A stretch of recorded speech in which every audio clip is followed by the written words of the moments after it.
රාත්‍රී 9යි. මේ ශ්‍රී ලංකා ගුවන්විදුලි සංස්ථාවයි. මෙන්න ප්‍රවෘත්ති. සංස්කරණය වින්ද්‍යා කල්පනී අබේසේකර. ප්‍රකාශය සංජය මදුසංක මුතුමුණි. අද කොවිඩ් ආසාදිතයින් 1046 දෙනෙකු වාර්තා වෙයි. ආසාදිතයින් පිළිබඳ දැනුම් දීමට කෙටි දුරකථන අංකයක්. එක් වෛරසයකින් වෛරස අතිවිශාල ප්‍රමාණයක් නිර්මාණය වන බවට අනාවරණයක්. ස්පුට්නික් එන්නතේ මාත්‍රා 15000ක් හෙට අලුයම දිවයිනට. මාර්ගගත ක්‍රමයට විශ්වවිද්‍යාල කටයුතු අකණ්ඩව සිදු කරේ. අවදානම් සහගත වූද කොවිඩ් ව්‍යසනය හමුවේ පවා ජනමාධ්‍යවේදීන් ඉටු කරන කාර්යභාරයට ජනමාධ්‍ය අමාත්‍යවරයාගෙන් පැසසුම්. ඔක්සිජන් හිඟය නිසා ඉන්දියාවේ කොවිඩ් මරණ දිනෙන් දින ඉහළ යයි. ICC එක්දින කණ්ඩායම් ශ්‍රේණිගත කිරීමේ ප්‍රමුඛ ස්ථානය නව ශ්‍රීලන්තයට. දෙවුලපිටිය පෑලියගොඩ බන්ධනාගාර සහ අලුත් අවුරුදු කොවිඩ් ප්‍රකරණවලින් අද ආසාදිතයින් 1046 දෙනෙකු වාර්තා වී ඇති බව රාජ්‍ය ප්‍රවෘත්ති දෙපාර්තමේන්තුව නිවේදනය කරයි. ඒ අනුව මේ දක්වා වාර්තා වී ඇති මුළු කොවිඩ් ආසාදිතයින් ගණන 1,50,914කි. කොවිඩ් ආසාදිතව සිටි පුද්ගලයන් 967 දෙනෙකු අද සුවය ලබා ඇත. මේ අතර සෑම කොරෝනා පරීක්ෂණ 9කදීම එක් ආසාදිතයෙකු හමු වන බව සෞඛ්‍ය ප්‍රතිපත්ති පිළිබඳ ආයතනය අනාවරණය කරගෙන තිබේ. ඊයේ කොරෝනා පරීක්ෂණ 18584ක් සිදු කර ඇති අතර ඉන් ආසාදිතයින් 1881 දෙනෙකු වාර්තා වී තිබේ. කොරෝනා ආසාදනයේ වී තවදුරටත් රෝහල්ගත කිරීම ප්‍රමාදයේ සිටින පුද්ගලයන් පිළිබඳ විස්තර 19.06 කෙටි දුරකථන අංකය ඔස්සේ දැනුම් දිය හැකි බව යුද හමුදාපතිවරයා ප්‍රකාශ කළේය. ඊට අමතරව ආධාර තොරතුරු ලබා දීම සඳහා 0.112 86 0.002 සහ 0.112 86 0.003 යන අංකයන්ද භාවිතා කළ හැකිය.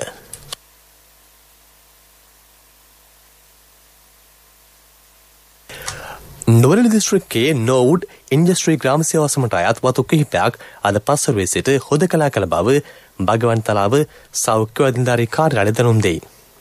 එම වසමට අයත් නෝවුඩ් හොන්සිනගරයේ ඉන්ඩස්ට්‍රි වතු අයට අයත් බාත්පොඩ් කොටස වීරඩ් බිලින්කී බොනි සහ අගපාලි යන ප්‍රදේශ මෙලෙස හොදකලා කර ඇත. එමෙන්ම තවත් දිස්ත්‍රික්ක 5ක ග්‍රාම සේවා සම් කිහිපයක්ද අද පෙරවරුවේ සිට හොදකලා කළ බව යුද හමුදාපති ජෙනරාල් ශවේන්ද්‍ර සිල්වා මහතා ප්‍රකාශ කළේය. ඒ අනුව නුවරඑළිය දිස්ත්‍රික්කයේ හඟුරංගත පොලිස් බල ප්‍රදේශයට අයත් රන්මැටිය ග්‍රාම නිලධාරී වසම කළුතර දිස්ත්‍රික්කයේ පානදුර දකුණු පොලිස් බල ප්‍රදේශයේ පින්වත්ත නාරම්පිටිය පින්වත්ත බටහිර ග්‍රාම වසම්ද ග්‍රාම නිලධාරී වසම් මෙන්ම බණ්ඩාරගම පොලිස් බල ප්‍රදේශයේ බණ්ඩාරගම නැගෙනහිර ග්‍රාම නිලධාරී වසම්ද හොදකලා කර ඇත. කොළඹ දිස්ත්‍රික්කයේ ප්‍රදේශ රැසක් මේ වන විට හොදකලා කර තිබේ. ඒ අනුව පිළියන්දල මාර්ගමාදී පොලිස් බල ප්‍රදේශ මෙන්ම පාදුක්ක පොලිස් බල ප්‍රදේශයේ උග්ගල්ල ග්‍රාම නිලධාරී වසම්ද ගම්පහ දිස්ත්‍රික්කයේ වත්තල පොලිස් බල ප්‍රදේශයේ අල්විස්වත්ත ග්‍රාම නිලධාරී වසමද හොදකලා කර ඇති බව කොවිඩ් වැළැක්වීමේ ජාතික ක්‍රියාන්විත මධ්‍යස්ථානය නිවේදනය කරයි. මඩකලපුව මන්මුනෙයි උතුරු පොලිස් බල ප්‍රදේශයේ තිස්ස වීරසිංගම් චතුරස්‍රය ග්‍රාම නිලධාරී වසමද හොදකලා කර ඇති බව යුද හමුදාපතිවරයා ප්‍රකාශ කළේය. මොන්රාගල, අම්පාර, මාතලේ, ගාල්ල සහ පොළොන්නරුව දිස්ත්‍රික්කවල ප්‍රදේශ කිහිපයක්ද කොවිඩ් ව්‍යාප්තිය හේතුවෙන් පසුගියදා සිට හොදකලා කෙරිණි. ත්‍රිකුණාමලය, කුරුණෑගල, ගම්පහ, රත්නපුර, නුවරඑළිය ආදී දිස්ත්‍රික්කවල ප්‍රදේශ කිහිපයක්ද එලෙස හොදකලා කර තිබේ.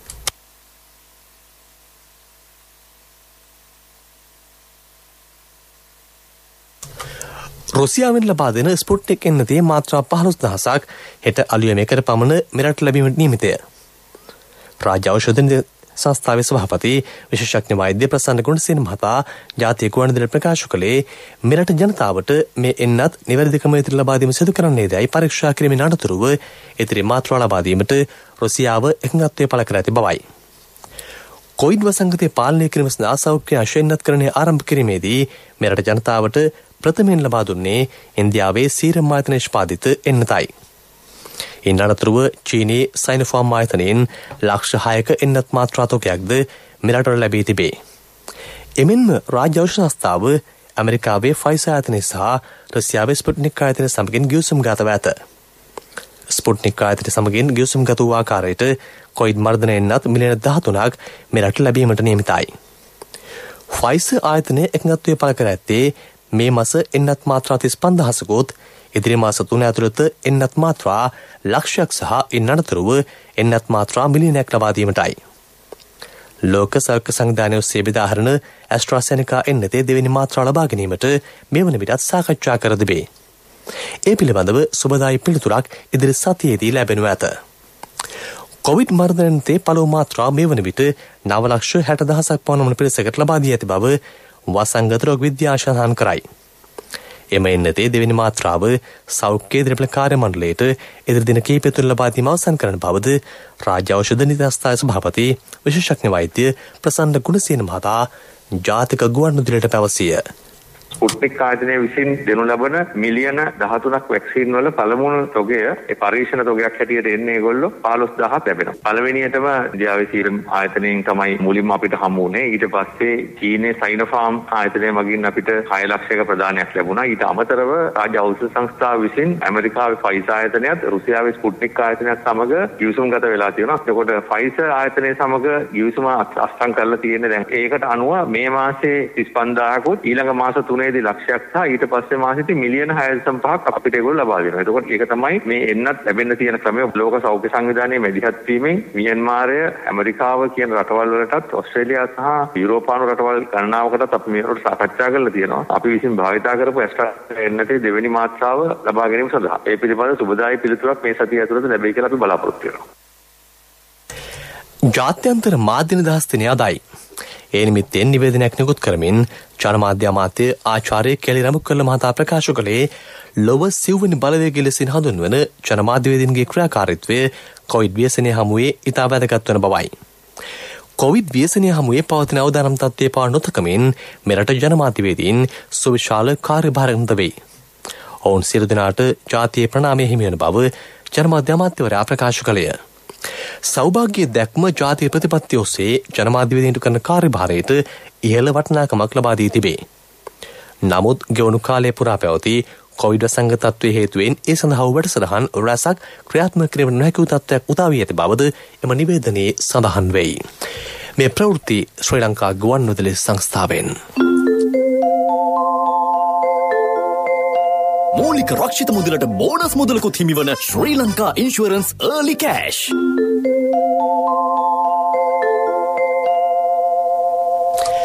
යළිත් ප්‍රවෘත්ති. මාර්ගගත ක්‍රමයට විශ්වවිද්‍යාල අධ්‍යයන කටයුතු අඛණ්ඩව පවත්වාගෙන යාම සිදු කෙරේ. තමායිට අදාළ ප්‍රශ්න ලබා දී ඇති බව විශ්වවිද්‍යාල ප්‍රතිපාදන කමිෂන් සභාවේ සභාපති මහාචාර්ය සම්පත් අමරතුංග මහතා ජාතික ගුවන්විදුලියට පැවසිය. ජනාධිපති මාධ්‍ය අධ්‍යක්ෂන් වලට වූ ප්‍රවීණ මාධ්‍යවේදී සුදේව හෙට්ටිආරච්චි සහ මාධ්‍ය ප්‍රකාශක කේශ්‍රී රත්නායකයන් මහත්වරු අද පෙරවරුවේ සිය දූරයන්හි රාජකාරී ආරම්භ කළහ. කොළඹ කොටුවේ පිහිටි ජනාධිපති මාධ්‍යාංශ පරිශ්‍රයේ ඔවුන් නව දූරයන්හි රාජකාරී භාර ගැනීම සිදු කළ බව ජනාධිපති මාධ්‍යාංශය සඳහන් කරයි. මෙරට ජනතාවට අවශ්‍ය එන්නත් ලබා දීමට සහයෝගය දෙන්නයි විපක්ෂ නායක සජිත් ප්‍රේමදාස මහතා විදේශ තානාපතිවරුන්ගෙන් ඉල්ලීමක් කරයි. විශේෂයෙන් PCR යන්ත්‍ර ඇතුළු උපකරණ ලබා ගැනීමට සහාය වන්නයි ඔහු ඉල්ලා ඇත. මෙම ව්‍යසනකාරී අවස්ථාවේ පක්ෂ භේද අමතක කොට එක්ව ක්‍රියා කිරීමෙන් ජනතාවගේ ජීවිත ආරක්ෂාව තහවුරු කළ යුතුයයි විපක්ෂ නායක කාර්යාලය සඳහන් කරයි. බදු නොගෙවා නීතිරෝධ ලෙසින් ආනයනය කළ විදේශ දුම්මැට 30,000ක අධික ප්‍රමාණයක් 30,000ක අධික තොගයක් කැලණිය ප්‍රදේශයේදී සොරාබෝ දෙපාර්තමේන්තුව අත්අඩංගුවට ගෙන තිබේ. ඒ සමගම සැකකරුවන් සිව් දෙනෙකුද අත්අඩංගුවට ගෙන තිබේ. වෙළඳපොළ වටිනාකම රුපියල් ලක්ෂ 20කට අධික එම දුම්මැට තොගය සමගින් අත්අඩංගුවටගත් සැකකරුවන් කැලණිය වත්තල හා ජායල ප්‍රදේශයන්හි පදිංචි පුද්ගලයන් වෙති. ඊළඟට ප්‍රමුඛ පුවත. මේ මම කියන්න ගියේ මාත් කැමති. අහන්න කලින්ම ඔව් කලින්ම වෙලාව කලාව එනකම් බලන් ඉන්නේ නැතුව කලින්ම සල්ලි සමග කල්පිරීමේදී මූලික රක්ෂිත මුදලට බෝනස් මුදලකුත් හිමිවන ශ්‍රී ලංකා ඉන්ෂුරන්ස් early cash. ප්‍රමුඛතම පුවත ඔබ වෙත ගෙනෙන්නේ සිද්ධාලේප ලක්වියාව. පැතිර යන කොයිඩ් වෛරස ප්‍රවේදයේ පවතින එක් වෛරසයක් ඉතා සුළු කාල පරාසයක් තුළ වෛරස අතිවිශාල ප්‍රමාණයක් නිර්මාණය කරගන්නා බව සිදු කළ පරීක්ෂණවලදී අනාවරණය වී තිබේ. ශුද්‍ර ජීව විද්‍යාව පිළිබඳ වෛද්‍ය භාග්‍ය බොලොන්නේ මහතාගෙන් කළ විමසීමකදී ඔහු සඳහන් කළේ මෙම වෛරසය පුද්ගලයෙකුගේ ශරීරයට ඇතුළු වීමෙන් පසුව විශාල වෛරස ප්‍රමාණයක් නිර්මාණය කරගන්නා බවයි. ඒ හේතුවෙන් මිනිස් ශරීරය තුළ ඇති සෛල විනාශ වී කොයිඩ් රෝගයට ගොදුරු වන බව ඔහු ප්‍රකාශ කළේය. මේ අලුත් වෛරස් වල එකක් තමයි වෛරසයේ දැක් ස්වභාවය වෙනස් නිසා ප්‍රතිශක්තිකරණය පද්ධතියට අපිට මේව වඳුර ගන්න බෑ. අනිත් එක මේකේ වෛරසයේ ප්‍රබලත්වය සහ පැතිරීම වැඩි වෙලා තියෙනවා. මොකද මේ ඥාන විකෘතිතාවයක් ඇති වෙලා තියෙන නිසා. ඒක RNA වෛරස් ප්‍රභේදයක සාමාන්‍ය ලක්ෂණයක්. හොඳම උදාහරණය තමයි ඉන්ෆ්ලුවෙන්සා වැක්සින් එක අපිට අවුරුද්දක් ගාන අලුත් වැක්සින් එකක් එන්නේ. අවුරුද්දක් ගාන විදින්න ඕන. මොකද ඉන්ෆ්ලුවෙන්සාත් ඔය වගේ තමයි. ඒගොල්ලෝ වසරක් පාසා වගේ තමයි වෙනස් වෙන්නේ. මේක එහෙම නෙවෙයි බොහොම ඉක්මනට වෛරසය වෙනස් වීමකට ලක් වෙලා තියෙනවා. ඒක නිසා තමයි අපිට මේ වැඩිපුර පැතිරෙන වැඩිපුර හානිකාරී වෛරසයක් හැදලා තියෙන්නේ. හැබැයි මේ කවදා හරි මෙහෙම පැතිරිලා ගිහිල්ලා වෙලහින ඥානයක් හැදුණොත් සමානව මේ වෛරස් එකේ තියෙන ප්‍රබලත්වය අඩු වෙලා රෝගය ස්වභාවික පැතිරීමේ හැකියාවකුත් තියෙන්න පුළුවන්. ප්‍රමුඛතම පුවත ඔබ වෙත ගෙන ආවේ සිද්ධාලේප ලක්වියාව. ශක්ති හඬ අවධානය පිණිසයි. සත්වෝද්‍යාන කිහිපයක් හෙට සිට තාවකාලිකව වසා දමන බව ජාතික සත්වෝද්‍යාන දෙපාර්තමේන්තුව සඳහන් කරයි.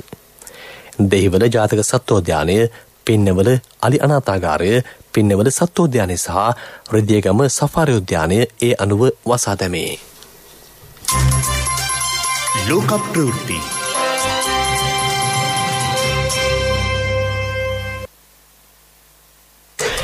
ඔක්සිජන් අවශ්‍යතාවය හිඟකමින් ඉන්දියාවේ දෛනිකව වාර්තා වන කොවිඩ් මරණ ගණන ඉහළ යමින් පවතී. එමෙන්ම ප්‍රතිකාර සඳහා පවතින රෝහල්වල සෞඛ්‍ය පහසුකම් හිඟවීමද ඊට හේතු වී ඇත. දිල්ලි නගරයේ රෝහල් අදාළ සැපයුම්කරුවන් වෙත රතු නිවේදනයක් නිකුත් කරමින් සඳහන් කළේ රෝගීන් පත්ව ඇති අවදානම සහගත තත්ත්වය සැලකිල්ලට ගනිමින් කඩිනමින් ඔක්සිජන් සැපයීම සිදු කළ යුතු බවයි. එමෙන්ම ඔක්සිජන් හිඟකමින් කර්නාටක රෝහලේ ප්‍රතිකාර ලැබූ කොයිඩ් රෝගීන් 22 දෙනෙකු අද මිය ගොස් තිබේ. දිල්ලි නගරයෙන් මේ වන විට දෛනිකව වාර්තා වන රෝගීන් ගණන 20000ක් මුවා ඇත. පුද්ගලයන් 400කට අධික පිරිසක් දිනකදී මිය යන බව දිල්ලියේ සෞඛ්‍ය අංශ පවසයි.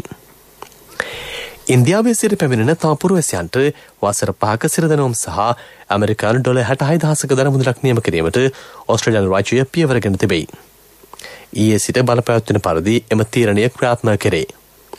විදේශ මාධ්‍ය වාර්තා කරන්නේ ඒ හේතුවෙන් ඉන්දියාවේ සිටින ඕස්ට්‍රේලියානු 9000 පවුන් පිරිසක් දැඩි දුෂ්කරතාවයන්ට පත්ව සිටින බවයි. ඕස්ට්‍රේලියානු රාජ්‍යයගත් මේ තීරණය මානව හිමිකම් උල්ලංඝනය කරන්නක් බව විචාරකයෝ පවසති. පෙරසර සංවර්ධනයක පුවත් සම්පින්ඩනය සංවර්ධන පුවත්.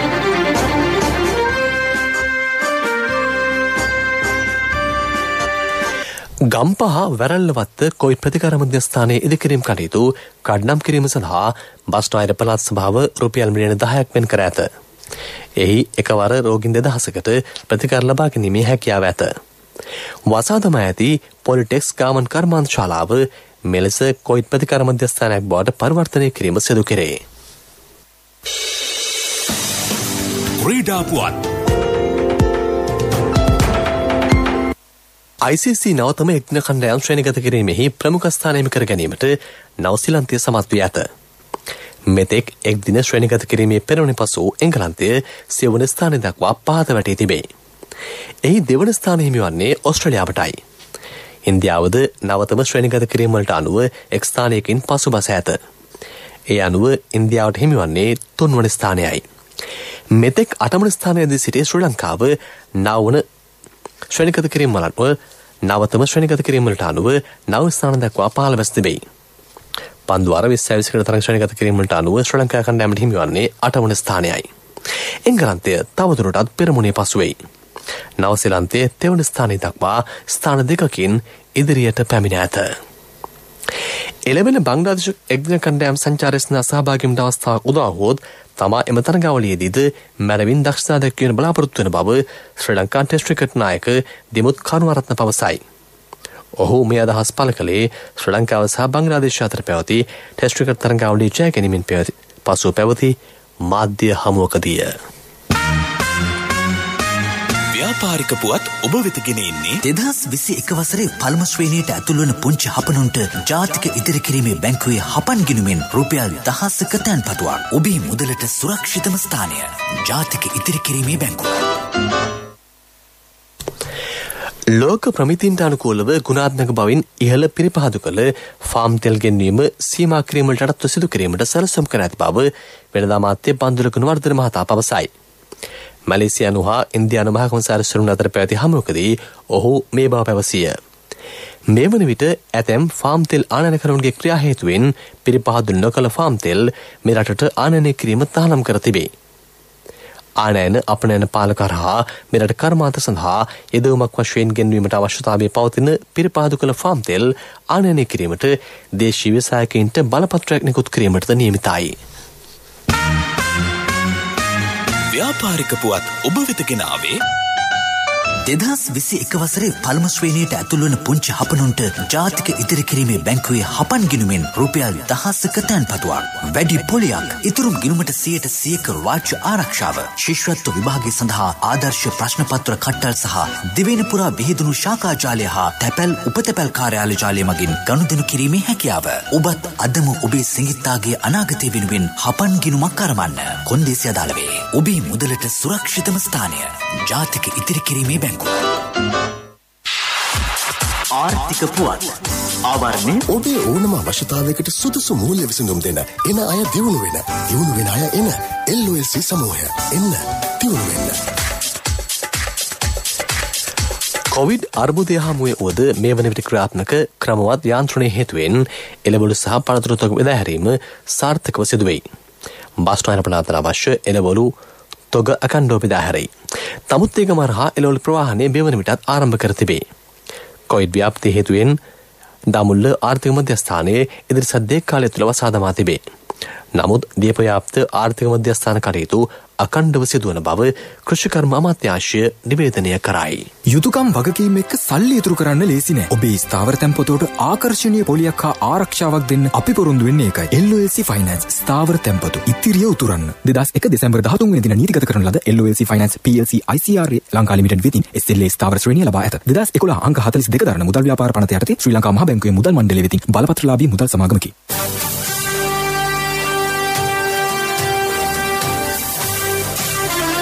කාලගුණ වාර්තාව ඔබ වෙත ගෙන එන්නේ සයුරු දීවර කාලගුණ තොරතුරු සේවාව. ඔබගේ ප්‍රදේශයට අදාළ කාලගුණ තොරතුරු නොමිලේ එසැනින් ඔබේ ඩයලොග් දුරකථනයට 828 අමතා ලියාපදිංචි වන්න. දීවර හා ජලජ සම්පත් දෙපාර්තමේන්තුව සහ කාලගුණ විද්‍යා දෙපාර්තමේන්තුවේ ඉදිරිපත් කිරීමකි. සයුරු සමග සොරැගීම. සබරගමුව හා මධ්‍යම පළාත්වල ඇතැම ස්ථානවලට මිලිමීටර 150ක පමණ ඉතා තද වැසි ඇති විය හැකි බව කාලගුණ විද්‍යා දෙපාර්තමේන්තුව පවසයි. දිවයිනේ බොහෝ ප්‍රදේශවල රාත්‍රී කාලයේ කිගුරුම් සහිත වැසි ඇති විය හැකිය. ප්‍රබල අකුණු පිළිබඳ අවධානාත්මක නිවේදනයක් නිකුත් කරමින් කාලගුණ විද්‍යා දෙපාර්තමේන්තුව සඳහන් කරන්නේ ඉන් වැළකීම සඳහා ජනතාව දැඩි අවධානය යොමු කළ යුතු බවයි. බස්නාහිර දකුණු හා වයම් පළාත්වල ඇතැම් ස්ථානවලට මිලිමීටර 100ක් වූ තද වැසි ඇති වෙයි.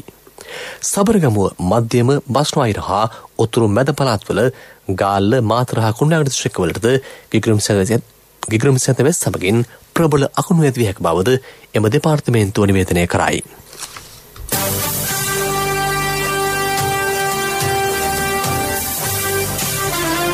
කාලගුණ වාර්තාව ඔබ වෙත ගෙන ආවේ සයුරු දීවර කාලගුණ තොරතුරු සේවාව. ඔබගේ ප්‍රදේශයට අදාළ කාලගුණ තොරතුරු නොමිලේ එසැනින් ඔබේ ඩයලොග් දුරකථනයට 828 අමතා ලියාපදිංචි වන්න. දීවර හා ජලජ සම්පත් දෙපාර්තමේන්තුව සහ කාලගුණ විද්‍යා දෙපාර්තමේන්තුවේ ඉදිරිපත් කිරීමකි. සයුරු සමග සොරැගීම. ප්‍රවෘත්ති අවසන් කිරීමට යාලි ස්ථිරස්ථල. අද කොවිඩ් ආසාදිතයින් 1046 දෙනෙකු වාර්තා වෙයි. ආසාදිතයින් පිළිබඳ දැනුම් දීමට කෙටි දුරකථන අංකයක්. එක් වෛරසයකින් වෛරස් අතුශාල ප්‍රමාණයක් නිර්මාණය වන බවට අනාවරණයක්. ස්පුට්නික් එන්නතේ මාත්‍රා 15000ක් හෙට අලුයම දිවයිනට. මාර්ගගත ක්‍රමයට විශ්වවිද්‍යාල කටයුතු අඛණ්ඩව සිදු කරේ. අවදානම් සහගත වුවද කොවිඩ් ව්‍යසනය හමුවේ පවා ජනමාධ්‍යවේදීන් ඉටු කරන කාර්යභාරයට ජනමාධ්‍ය අමාත්‍යවරයාගෙන් පැසසුම්. ඔක්සිජන් හිඟේ නිසා ඉන්දියාවේ කොවිඩ් මරණ දිනෙන් දින ඉහළ යයි. ICC එක්දින කණ්ඩායම් ශ්‍රේණිගත කිරීමෙහි ප්‍රමුඛ ස්ථානය නවසීලන්තයට. අපගේ මේ ප්‍රවෘත්ති ප්‍රකාශයට www.slbc.news.lk බලවේන්ද ඔබට සවන් දිය හැකි. අපගේ මීළඟ ප්‍රධාන ප්‍රවෘත්ති ප්‍රකාශය හෙට උදෑසන 6ට බලාපොරොත්තු වන්න. රාත්‍රී ප්‍රවෘත්ති ඉන් සමාප්තයි.